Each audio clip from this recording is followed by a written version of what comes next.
اللہ کے محبوب فرمانے لگے بیمار بندے کی بے قراری پر تعجب ہوتا ہے، اگر اسے پتہ چل جائے کہ رب مجھے اجر کتنا دے گا تو اس کا خیال ہو کہ کبھی شفا ہونی نہیں چاہیے، میں بیمار ہی رہوں۔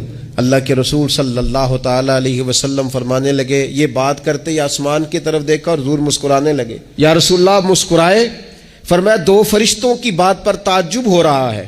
وہ ایک جگہ پہنچے ہیں مسجد میں جہاں ایک بندہ مستقل نماز پڑھتا تھا، انہوں نے اس بندے کو ڈھونڈا ہے، ملا نہیں ہے، تو رب کی بارگاہ میں عرض کرتے مالک وہ تیرا بندہ، پہلے ہم اس کا نامہ اعمال میں نیکیاں لکھا کرتے تھے، مسجد اس کونے پر بیٹھا کرتا تھا، اب نظر نہیں آ رہا، لگتا ہے تیری تقدیر کی رسی نے جکڑ لیا ہے۔ کہا وہ تیری تقدیر نے باندھ لیا ہے، بندہ بیمار ہو گیا ہے، تو مالک ہمارے لیے کیا حکم ہے؟ تو رب فرماتا ہے تم اس کے نیک اعمال لکھتے رہو، جو کام وہ کرتا تھا وہ تم کام لکھتے رہو۔ فرمایا چونکہ وہ بیمار ہو گیا ہے، اللہ فرماتا ہے اب اس کا اجر میرے ذمہ کرم پہ ہے، کیونکہ لہم اجر غیر ممنون۔